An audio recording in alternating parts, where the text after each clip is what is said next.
And I want to encourage you, if you have questions, you can be informal and ask along the way, or you can also post and chat. I ask everybody but the presenters to turn their mics off so that the background noise doesn't get too distracting. And we are very pleased to have both Ruth and Sue, UW Extension Master Gardener volunteers, here tonight talking about potting up, hardening up, and transplanting. Take it away. Well, good evening, everybody. So good to see so many familiar faces coming on in, and it's good to share some good information with you with starting seeds indoors by potting up, hardening off, and transplanting out. By now, you have selected your seeds, seeded them, and now also have seedlings, probably about the size that you see over here on the left-hand side of the screen. And that's really exciting. Every time I plant something as a seed, I'm always excited to see new little growth coming up every single time. It just gives me goosebumps. And today we're going to talk about what you need to do to keep them growing at a nice steady pace so you can get the best and strongest seedlings possible. And they'll probably be as good or better than what you can buy in any store. So let's continue on. We had a quick review.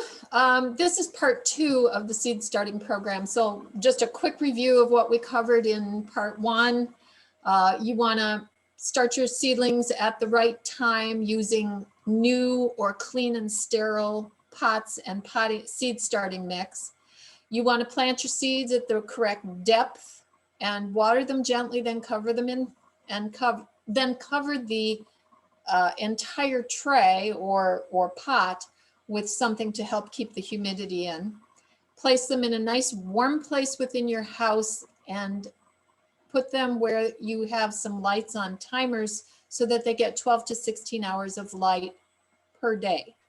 And also so that they get 8 to 12 hours of dark every day because they need that cycle of light and dark. Then once the seedlings emerge from the ground, you take the humidity cover off, reduce the temperatures to about 60 to 70 degrees because they prefer to grow a little cooler than they like to come up.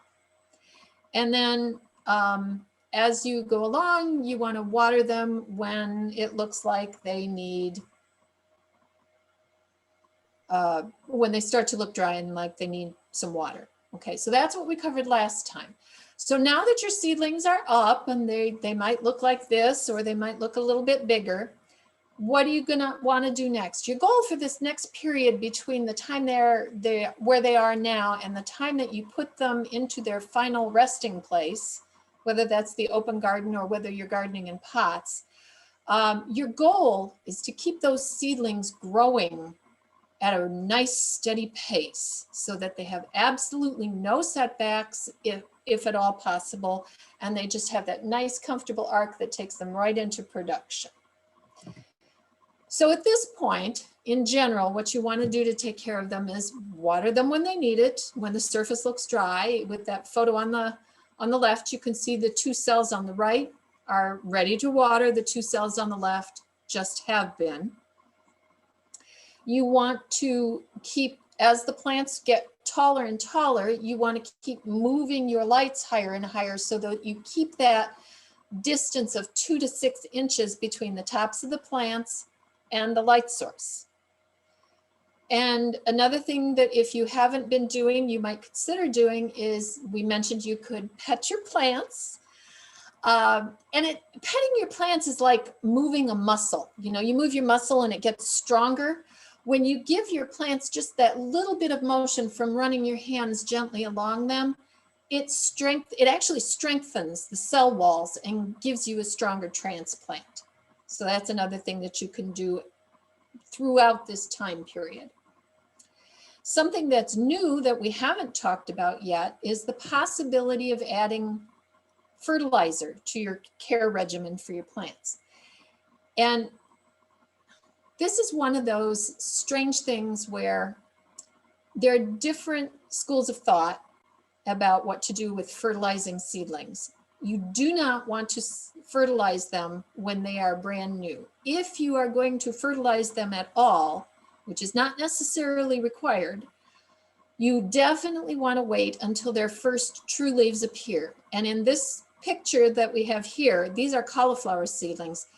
Each plant has those two really broad, gently curved leaves that go out to either side. Those are the seed leaves. Those are not true leaves.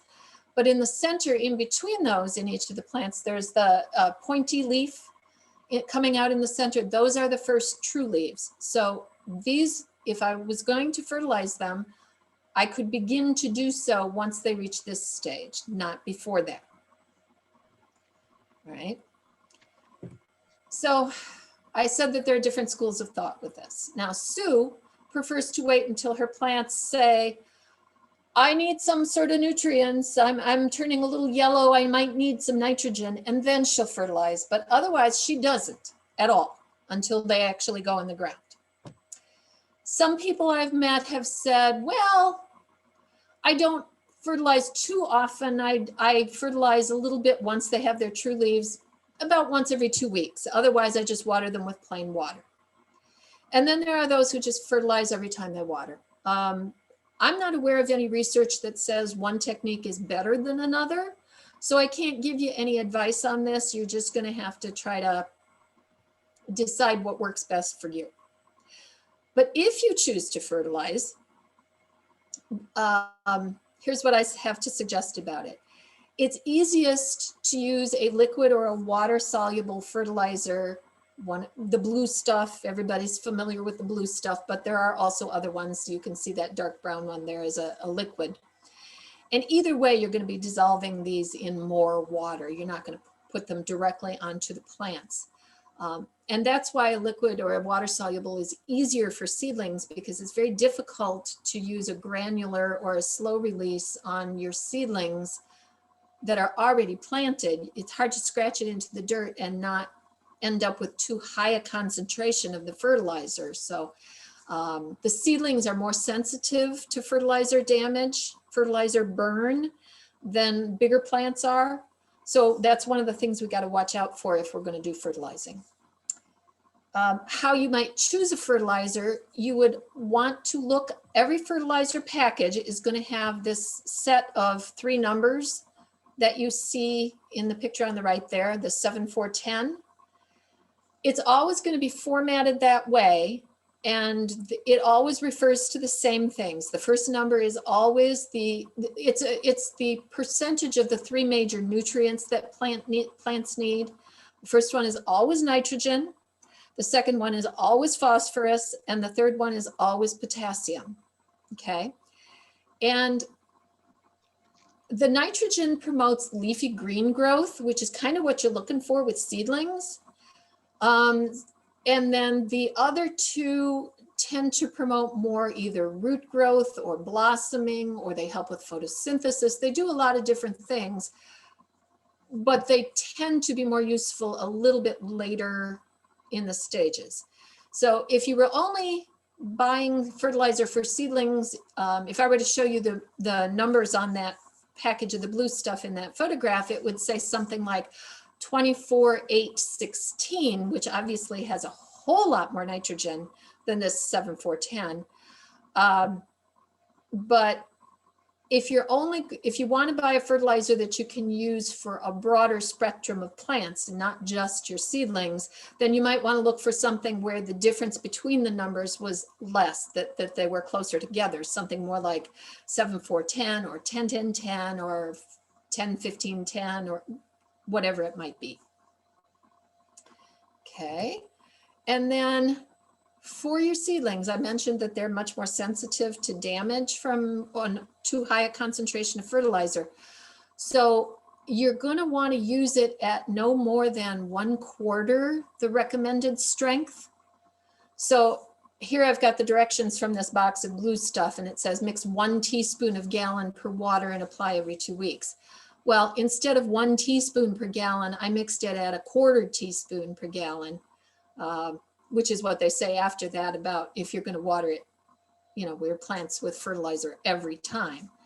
So, and you're going to end up with something that's a really pale blue, like you see in the gallon jug there. So, but whatever, every fertilizer is different. So you really don't just assume it's a 1/4 teaspoon per gallon. You have to read the packaging. Okay.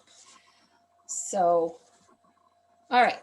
So we've covered general caretaking. At some point during your plant's growth, you're probably going to need to move it from that tiny little pot that you put it in to begin with into something bigger before you put it into its final position. So Sue's going to start talking about some of the terminology that we use for that process of moving them to a bigger space. So in order to keep these seedlings growing steadily, you need to either thin those little cells out by actually pricking one out or maybe removing it. And I'll talk to you about what that means as well. And you're going to pot them up because the roots are getting longer and they want those nutrients. So they're searching for them. And like every other plant that you grow, there's always competition. So in the smaller cells, you get a lot more competition if you have several seeds growing in there, which is why you want to either prick them out, divide the root ball, or just simply transplant them into a bigger pot because you want to give them the maximum amount of nutrients available that's in your soil or adding to the fertilizer. You want to give them that opportunity to get that individually. So that's where we're at right now. So the reason why you want to do this is, as you can see in my picture up here that I have that I'm just growing this year, those happen to be pansies and zinnias, I want to say.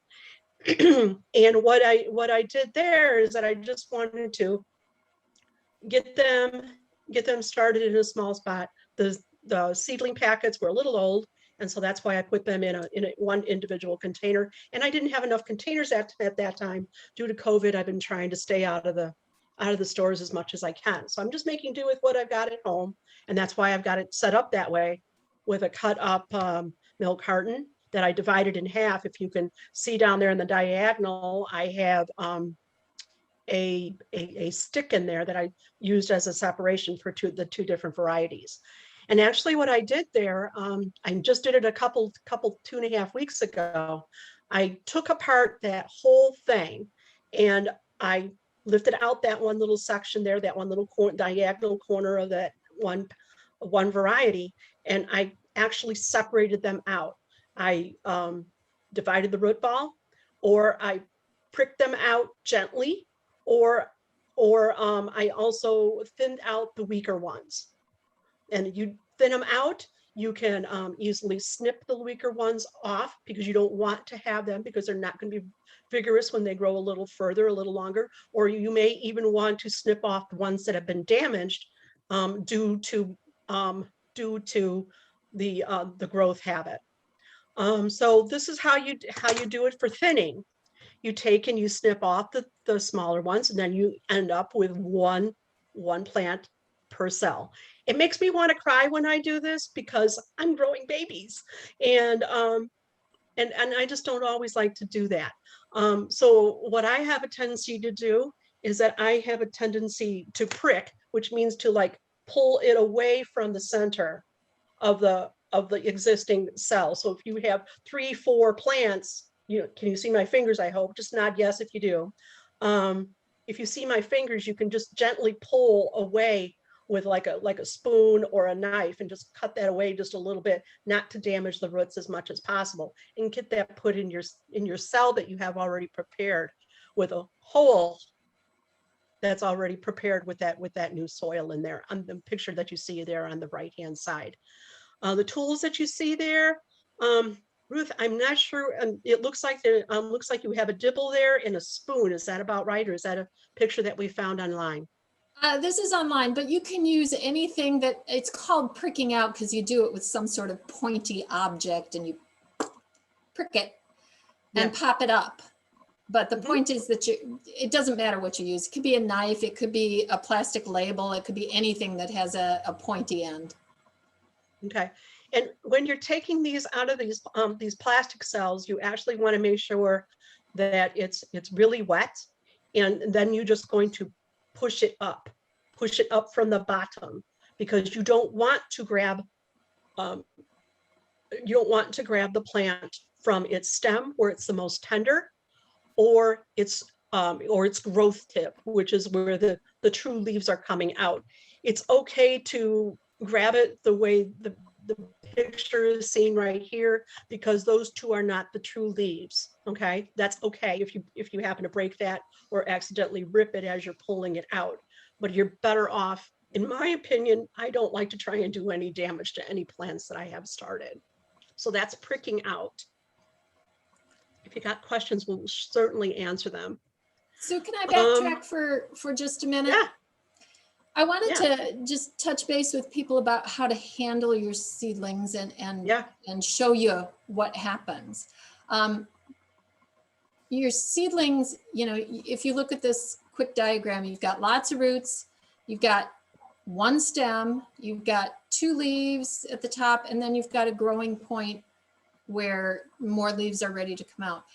And so when you move into any form of making more space for the roots, other than just snipping off anything else that's in the pot, you're going to be handling different parts of the plant. And ideally, I'm going to tell you two things about plants that sound contradictory, but they're not quite. Okay, they're pretty delicate and easily damaged. And when you do any kind of transplanting, you are inevitably going to cause some amount of damage. So our goal is to try to keep that to a minimum. The other thing is that they have these really strong regenerative capacities, so that if you damage the roots, it will grow more roots. If you break off a leaf, there's that growing point, it will grow another leaf. But growing to repair the damage takes time and energy away from growing bigger. And as you noticed, I pointed out there's only one stem and there's only one growing point above the ground. So if you damage those, it may not be able to recover from that damage. And here's a picture of a of a 4-pack of eggplant seedlings that had damage from mice. So on the left, you'll see there, the back left, there's two seedlings where they have almost no damage at all. Below them, the leaves are mostly gone, and to the two cells to the right, it looks like they're pretty much gone forever. If you fast forward 2 weeks, you can look at the picture on the right. The back right corner is the two seedlings that were almost undamaged, and you can see that they're way bigger than any of the others. The two that had the leaves mostly gone, well, they've grown some more leaves, but as you can see, they are smaller. And then in the front, I thought that one on the left was a goner for sure, but it's actually put out 2 more leaves. So if I was willing to wait for it, I'd have a new plant from it, but it would take it a while to catch up to the 2 that had virtually no damage. So the goal is to try to avoid damage to the growing point and the stem in particular.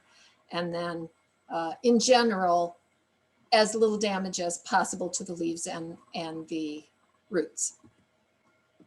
So we covered thinning. That is hard to do. It's useful though, particularly when you have a lot of tiny little seedlings. Like I grew some celery, and I just I tried to sprinkle the seeds very thinly across, but I must have had 100 seedlings in one of those cells.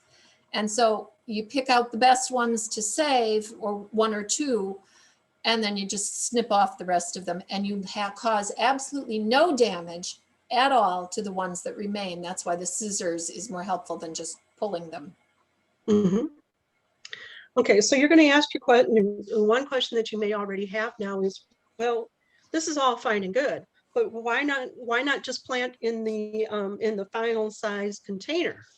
Well, the problem is that when you do that, A, it takes a whole lot more space. B, the seeds may not germinate well in that, because it's further away from the heat source, because remember you have to have heat to keep it get them to germinate. That's 70 to 80 degrees, and then not all of them will germinate, and you cannot space them out that well in that pot anyway. So it's just better that you just put that thought away and then just pot on, which is the next term that we want to talk about. Oops, excuse me. Whenever you transplant, you're going to want to water right after you do to help your seedlings settle in and to help the roots, if there is, for whatever amount of damage there is, make sure there's plenty of water for the remaining seedlings. And don't forget to label. Label. Yep. That's also very important, because as these plants grow, you're not going to be able to know the differences between them yet. One of the first things that you're going to do is that you're going to prep that new pot. You're going to put some soil into that. I would use some good rated potting soil, because that's got a lot of fertilizer in it already. And make that hole. It's called a divot. And that's where you're going to put the seedling that you have taken out of the starter container. That's where you're going to put the new one after you've separated from their brothers and sisters. You can hold the plants as you see there on the right-hand side. But Ruth and I, we look at that picture and we go, we don't feel good about that. So we're not going to encourage that. Okay. Again, you want to pop it up if you can from the bottom. And if it's too firm of a container that you can't do that, like some of the pots that I see here could be a little firm. You are going to have to loosen that soil block around that container by taking a small knife and cutting like around it to loosen it out. And then you're going to lift that square bit of soil with those seedlings in it, and you're just going to take and gently pull them apart. Keep in mind that they're nice and moist, so they should be easy to pull apart. And then you're going to, as you can tell, they just sort of like pull it apart gently, or they cut it, and you're going to put it in each one plant, one seedling in each little container. Okay, one. You don't want to put more than in there, because again, they will compete for the nutrients that you have going into that tray or on top while you're watering them. So there you go. Be careful about the damage that you may do.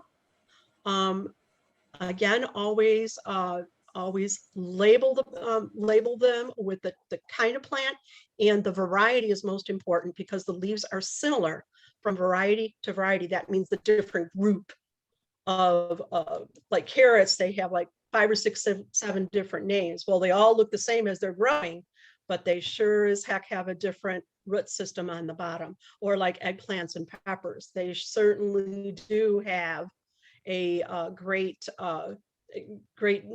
different names for them, but they all have a different fruit when you want to go. You don't want to be planting a sweet one in a place where you might want a hot one, or vice versa.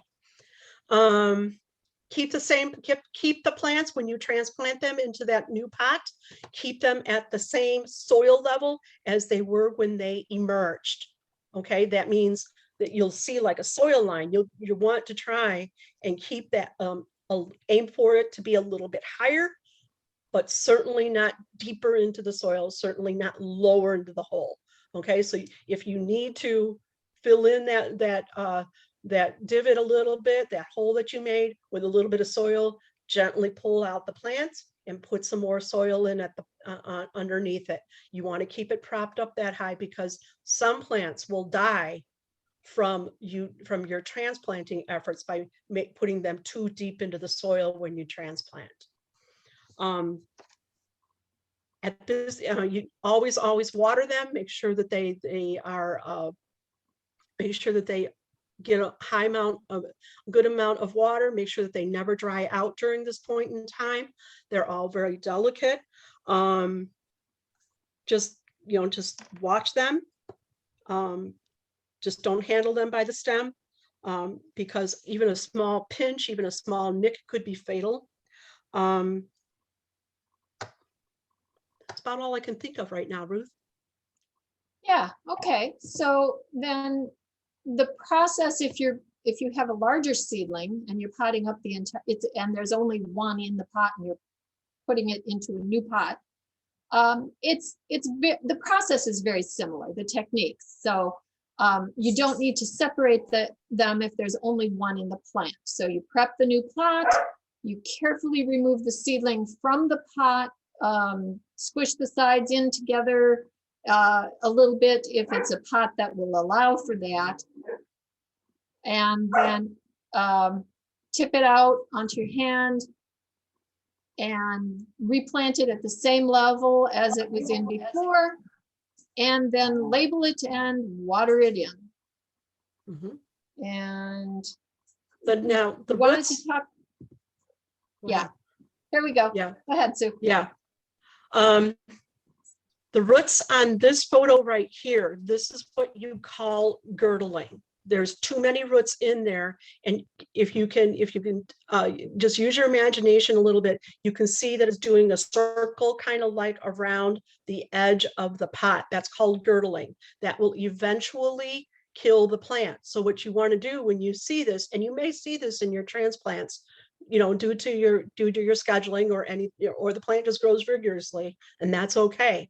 All you want to do is just sort of like tease out those roots a little bit so that they hang a little bit more free before you put it in that bigger pot. The kind of roots that you're looking for, back up one slide, Ruth, if you can, please. That's the kind of root system you want to look for, so that then you don't have to touch those roots at all. They're in a fine position, and you want to, you can just put that particular root ball into a bigger pot. Okay. So one more time, let's look at that. See how tight those roots are on that one. You hardly see any soil on that. And that's what you're looking for. If you get this, like I said, you got to tease those roots apart a little bit just to make sure that they don't continue to go around in a circle. Okay.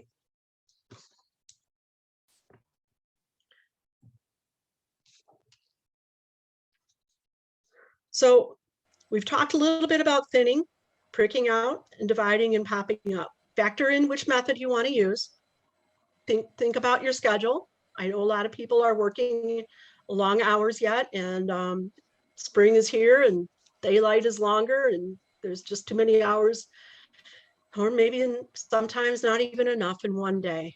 Your like or dislike of the different processes, just think about what you'd like to do and what you don't want to do.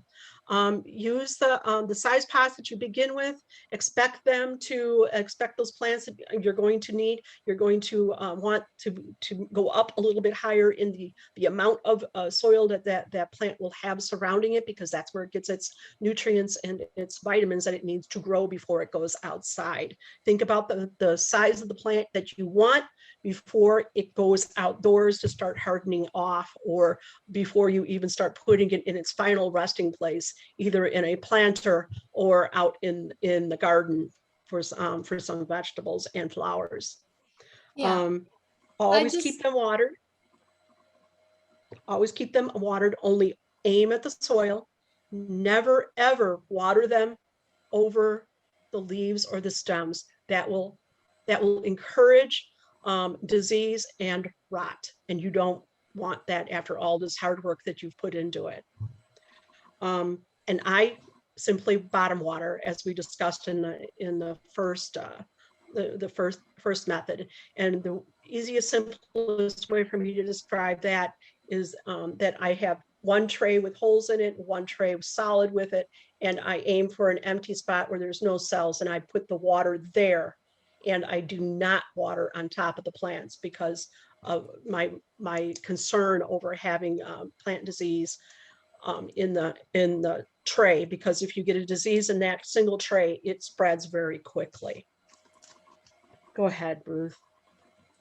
I Separate just root balls. want to make sure before we move on that it's clear that these techniques that we've talked about for moving things to more space, it's not a progression. You don't do one and then the next and then the next and then the next. So if you, for example, use the scissors thinning method, you might only have to, you might be able to go directly from your single cell out into the garden. Or if you, if your plants, you might need to pot it up once, but not more than once. So that's one of the things that's kind of a judgment call. But the best guide is pop your plant gently out of its home and take a look at those roots. And if you see that the roots are at the outside edge of the cell and it looks like it's ready to be moved up to a bigger pot, then move it up to a bigger pot. Mhm. Okay, so the next thing that we're talking about now is hardening off. And our goal is to gradually get these seedlings used to the outdoor conditions, intense light, wind, late cold spells, et cetera, lots of rain. Sudden change can kill or damage these. And as you can see here, too much sun on a tomato seedling here on the left causes that it's kind of like a bronzing, where it burns the flesh and it leaves the veins of the tomato leaf green. Or you can get frost damage, as you can see here on the right photo, on a pepper seedling. Fear not, we're not going to let you go there. We've got tools, tips, and hints and smart advice to help you get through this crucial part of the season to get you started on this. But let's start by getting these tender seedlings hardened off. You want to start 1 to 1.5 to 2 weeks before the transplant date. Now, refer always to your Holy Bible, that's your seed packet, because that will tell you when you can transplant. And then also take a look on the Wisconsin website when the last expected frost date is around our area.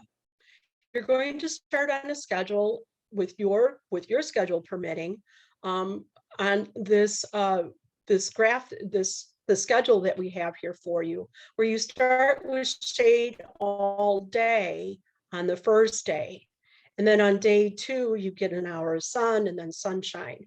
And think about it this way. If you have them outside and the weather is really nice at night, it's not getting down, I would say in the low 50s at night, you can certainly cover them wherever they may be. So you're not always having to bring them in and out. Although you get a lot of good exercise with this and you build up a lot of good arm muscles because these plants are getting bigger and heavier as they go. And that's okay, but you don't always have to do that.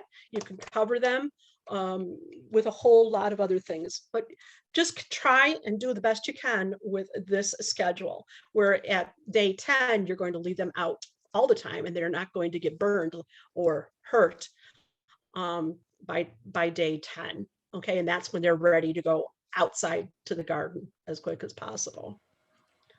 This schedule that we've got here, it's an approximate, okay? You can do it in as little as a week, you can take longer, you can take a full 2 weeks, but the point is start with full shade and then slowly, gradually get them used to a little bit more and a little bit more and a little bit more as the days progress.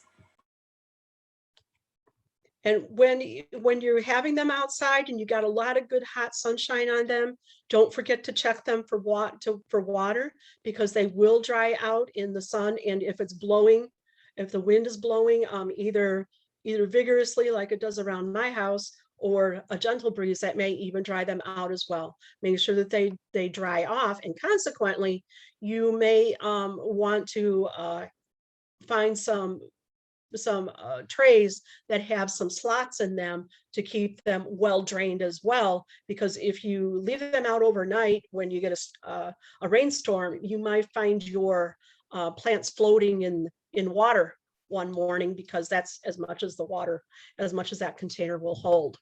So on your right hand side here, you can see that the tray there on the right hand side has slots in there. And then the tray there on your left hand side has no slots in there. So that's what I use on the bottom when I have them in the house, and when I take them out of the house, I have the slotted trays on my deck or my patio. ready for them to bear. You can make your own shade, like I was telling you before. There's a number of different ways to do that. You can put them like underneath a table for your shade. You can put them under a chair, or, you know, any place that you find shade, underneath a tree. Perfect. Okay.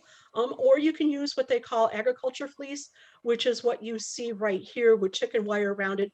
I suspect to keep the chipmunks and the squirrels out, because they like these tender plants. Yes, I do have trouble with chippies.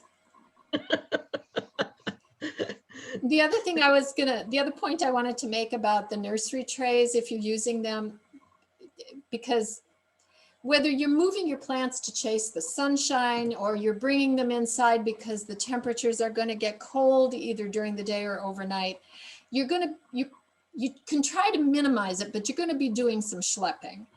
And these nursery trays, if you have your plants in those, they're pretty flimsy, and they're fine when you've started with tiny little seedlings in tiny little pots, but the pots and the soil and the plants themselves have all gotten bigger and heavier. And so you can double these up, or you can put a cookie sheet under them, or some sort of baking tray, or, you know, whatever, but just be aware that they break easily when you're at this stage.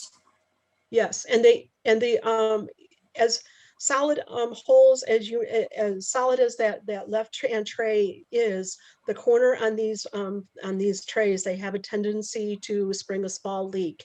And at that point, what I do usually then with that is that I when I discover that has happened, I will go in there and poke more holes in through that tray, so that I know not to use it next spring when I want to start start up a whole new set of plants in February and March, when I typically start. You don't want to confuse it for a good one and use it for your bottom watering, because Exactly. you put your water in it and there it'll be all over the house. All over. It makes a mess.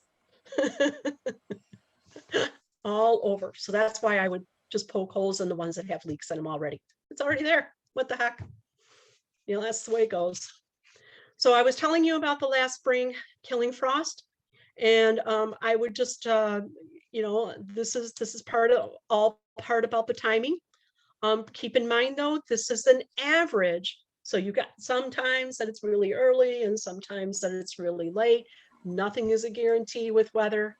And it's true about 90% of the time, but this is based on data for 30 years. Okay. It changes. Believe me, it changes quick. So just use this as your guide. Don't use it as your Bible. Use it as a loose guide. Just use your best guess. And of course, check your seed packet. Your seed packet will tell you something that may or may not make sense to you. Like there on the left-hand side, it says transplant in May to June. Well, that's a pretty big window, May to June. Wow. Okay. And so the we one look at on the another right, packet. that seed packet on the right top Yeah. right there, that's really specific. When the soil warms to 70 degrees, that's great as far as specificity. But if you don't have a thermometer that you can put in your soil, it's not real helpful. Exactly. Or how about the one on the bottom left where it said transplant to garden in late spring, or when the weather has thoroughly settled? Now, when is that?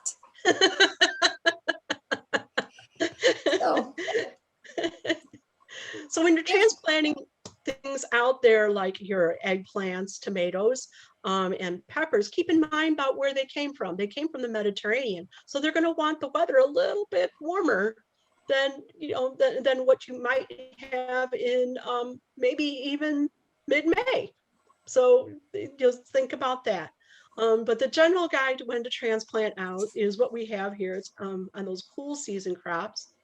1 to 2 weeks before last frost date, you have lettuce, cabbage, broccoli, chard, bok choy, cilantro, onions, up to 3 weeks. And these are things that usually will survive a light frost. They will indeed. In fact, the cabbage, the broccoli, the chard, bok choy, they all really like that light frost. They grow much better in that kind of weather. Spinach will too. Warm season crops, just like I was telling you, 2 to 3 weeks after the last frost date. And again, you're going to refer to that state late frost date graph, and you're going to take a look at it and try and give your best guess.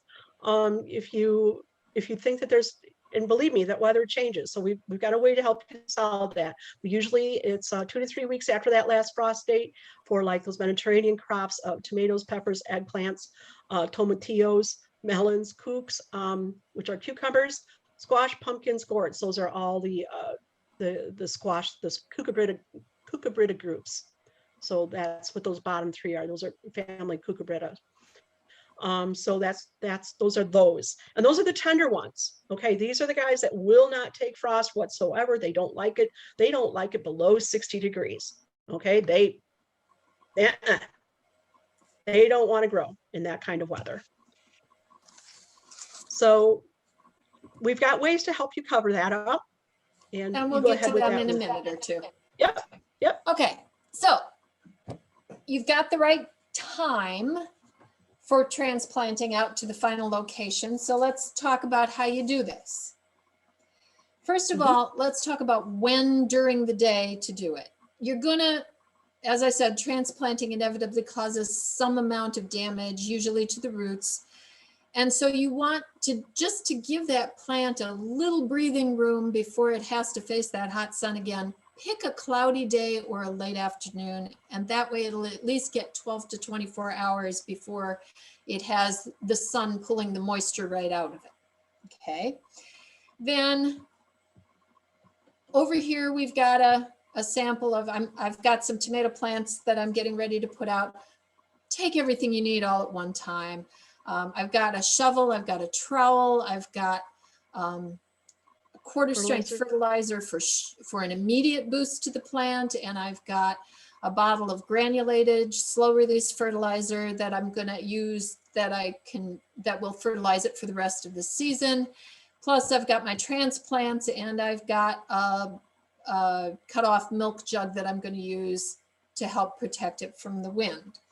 The first step, if you're going to add any sort of either manure or compost or other soil amendment to the place where you're going to put your particular plant, dig that into the soil first, okay?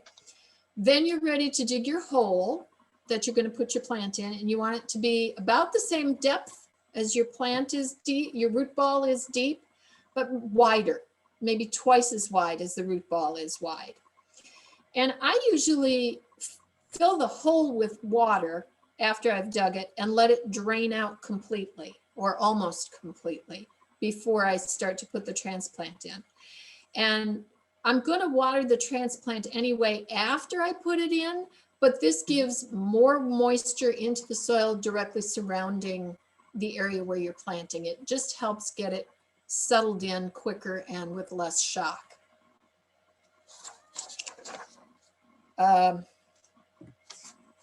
Then you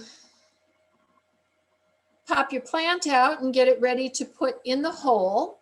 And we talked about taking the plants out of the soft, either the hard plastic. I wouldn't, in this picture, they show her holding the plant right at the soil line. I wouldn't hold it with my thumb there. I would put my fingers around the plant stem and then tip the whole thing onto my palm by pressing on the bottom and squeezing gently on the sides. And that way I would minimize the possibility of damage to the stem area. So that's what you want to do if you have a hard pot. And then you're going to put the plant in the hole. Maybe you're going to tease the roots out a little, especially if they're circling, so that they'll spread out more. And then you gently backfill and try to keep it, with the exception of tomatoes, keep the soil level the same as in the old pot. With tomatoes, you can put them in deeper. They don't mind, but they're about the only thing that doesn't mind. So general rule of thumb is keep it at the same level. Now, if you happen to have your plants in plantable pots, there's a couple of things you need to know at this stage. If you've got a peat pot, like the one in the middle there, they are biodegradable, but they're two things. They degrade slowly, okay? So to give your roots the best shot at growing quickly and comfortably into their new space, rip the bottom out before you put it in the hole so that the roots can extend out into the rest of the soil quickly and easily. And then after you've backfilled it, if you keep your soil at the same level, the soil was probably not up to the very top of that peat pot. So you're going to have a ring of what was above the soil line now sticking up out of the soil in the new hole. Well, what that's going to do is it's going to act like a wick, and it's going to draw moisture out of the soil, which you want to have there for your roots. So before you put that peat pot in the hole, not only should you rip out the bottom and maybe even break out the sides a little bit, try not to damage the roots. You also want to peel back the top edge of it down to the soil line before you backfill it into the hole. Okay, so that's with peat pots. Now, if you happen to use one of these Jiffy pellets, the kind where they're squished flat and you put them in water and they pop up to this big size, you can see from the photo here, it's got a membrane on the outside that's holding it together. Those also do not degrade very quickly, and your roots can have a very hard time getting out through them. So take a scissors or a knife and slit that membrane up the side before you put those into your hole and backfill them. Mm-hmm. Yeah, those Jiffy pots are wonderful to use, but that membrane will last a couple of years in your garden soil. They do not biodegrade quickly. I used to use them a lot, and I used to come across them for a couple of years, and then I changed my tactics a little bit, went to the more cardboard pots and some plastic containers, and that really helped that problem out. The next part is make sure that you fertilize and you make a raised ring around to hold your water. Use a 1/4 strength liquid fertilizer to water in the transplants for the immediate fertilization. And then for long-term, dig a shallow ring, as you can see there in the two pictures. You can see the granule fertilizer there that's around the ring on the outer ring of the plant. And you can see that the plant on the right-hand side as well that has the fertilizer sprinkled around it. The reason why you want to put the granule fertilizer around the ring is because you do not want the plant's roots to touch that fertilizer right away. It could burn the plant for one thing, and you want that fertilizer there for just a little bit later on after it's gotten that shot of growth from that liquid fertilizer and whatever nutrients you may have in the garden soil. At this point, it is also a very good idea to mulch around that plant to help keep the weeds down and to retain that soil moisture that is so valuable. And you want to put that wind barrier into place at this point, as you can see here on the left-hand side with the milk container. And that's a wind barrier because those winds will top off that plant. And it will slow the growth down on that plant, which is not what you want to have happen at this point. You want it to keep on growing bigger and better all the way along. So again, consider mulching around that plant to help deter that wind, and using these the milk carton collars, as I would call them, to put around that plant to keep the wind out of those tender little the leaves and stem line right now. For warm weather crops, wait for the first or second week of June, so soil can warm up first. Remember how degrees? Well, it's got to wait a little longer yet. And space those transplants out to allow room for full growth and airflow. And refer to that seed packet again. They'll tell you about the spacing. Here, as you can see here on the left-hand side of the photo, those are lettuces. So those are heads of lettuce that are there in the 5 by, looks like 7, and it looks like about maybe 8 to 12 inches between each plant. And you can do that easily in a square foot garden bed. Consequently, you don't want to do 8 to 12 inches apart on your tomato plants there that are on the right-hand side. They need 2 to 3 feet apart to maximize the airflow to keep the diseases from forming on the leaves. And sometimes at 2.5 to 3 feet, you still get some diseases, which is because they're outside. What you can do with the late frost, when the late frost threatens, Ruth, you want to handle that one? Sure. Actually, I want to go back for just a second to the mulch and Sure. just clarify one point. Yeah. If you've got cool weather crops that you're mulching, you're probably, the soil is pretty cool and you want to keep it cool, so you mulch them right away. But with your warm weather crops, you might want to wait. Maybe you're putting them in the first week of June, or maybe you're putting them in a little earlier. But if you are putting them in a little bit earlier, you probably want to wait with the mulch for another week or two so that the soil warms more, because you want to keep the warmth in. It's slower to warm up. The soil is slower to warm up once you mulch it. It doesn't get much warmer than with the temperature it's at. So you want it to be nice and warm for those warm weather crops like the tomatoes, peppers, and eggplants. Okay. And then with this one, with the supports on the tomatoes or anything else that you're going to put supports in, put your supports in pretty quickly after you plant them, maybe right away the same day, certainly within 2 to 3 days afterwards, to minimize damage to the roots. Because if you poke a stick down in there after they've grown out, you're going to cause some damage. Okay, so then we promised you some things to do if frost does threaten after you've got your plants out in the garden. If you have your plants actually in pots, if you're growing in pots, you can move your pots closer to the house where it's going to be warmer. Wherever you have your plants, you can use some sort of lightweight, I'm showing row cover in the picture on the right, and that comes in different weights that protects to different levels of frost. If something like this would work for a very light frost, you could use something heavier or even a blanket or a sheet. And we've all done that where we're running out with sheets early in the season to protect from a late frost in the spring, or late in the season to protect something later in the year. But make sure it's weighted down. Make sure that it's not dragging too heavily on the leaves or the support structure of your plant. If you need to, be sure you either put some sort of supports there for whatever you're using to cover it so that you don't smash your plants. On the left, you see we've got a milk jug with the bottom cut out of it.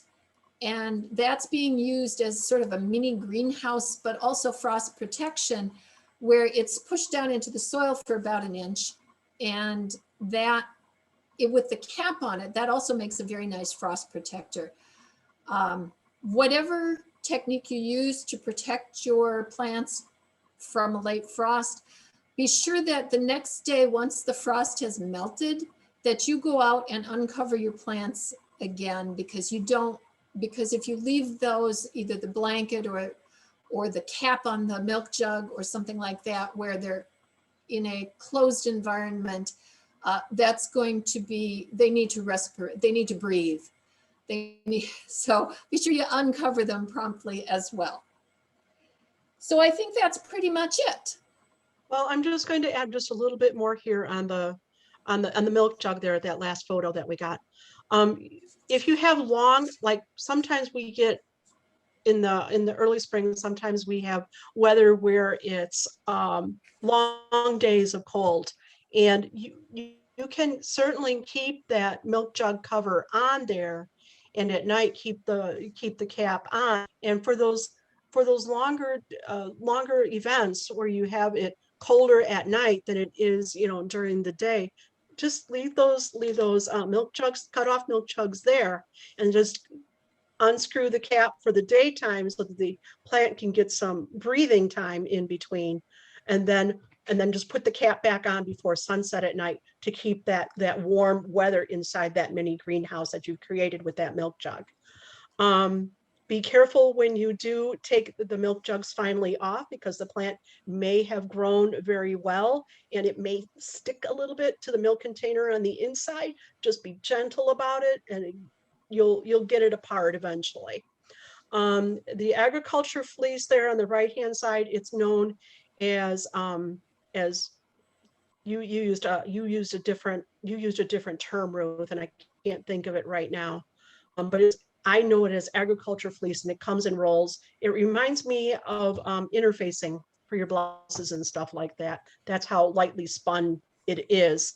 And it comes in 5 to 6 foot wide sheets, and anywhere between 25 feet. You can go make them longer than that on a roll at over 100 feet, depending upon where you buy it from. But you can get them from any garden centers. And of course, the milk jugs, you can get them right out of your refrigerator after you've rinsed them out very well and prepped them to the way you need them. So there you are. As your seedlings grow bigger, thin or pot them up as needed. Then be sure to harden them off so that they're tough enough for those outdoor conditions. And finally, transplant them out when the weather is right for each type of plant. Remember, the seed packet is your friend. It should have all of that critical information that you need to get each plant right. And if you feel like you don't get enough information from that, you can always go online and go look for more information or what a particular plant needs to grow happily. You can even geek out a little bit and find the ideal soil temperatures for germinating and growing each individual plant if that's your thing. But plants are pretty forgiving. Don't forget that. They want to grow. They don't need to get things perfect to do well. If you're new to gardening or starting plants, don't worry. It's really not that hard, kids. It's not rocket science. Trust me, I can do it. And what the seeds want, and remember always that the seeds want to grow. It's a bit like learning a foreign language. You'll build your knowledge and vocabulary of gardening just a little bit at a time. So start small and plan to grow. Now, we're happy to answer all those questions about seed starting or any other aspect of garden that you may have. I have a question. So Yes, ma'am. How can I help you? Hi, Sue. How you doing? I'm good. So I planted the seeds, as I told you, and so without being able to see the root system, how do you know when to transplant to a bigger pot? Okay, so I mean, is it by height? Is it by the plant and then the height of the plant? I mean, my tomatoes are very small so far. But again, okay. I'd mentioned before that I've got, go ahead. Okay, so what you remember what we were talking about when we said that you got usually 2 little leaves that come out first, and then you've got what we call the true leaves that come out in the center. You want to wait for one of those 2 true leaves to emerge before you start even think about transplanting out into the garden or into a bigger pot. Okay.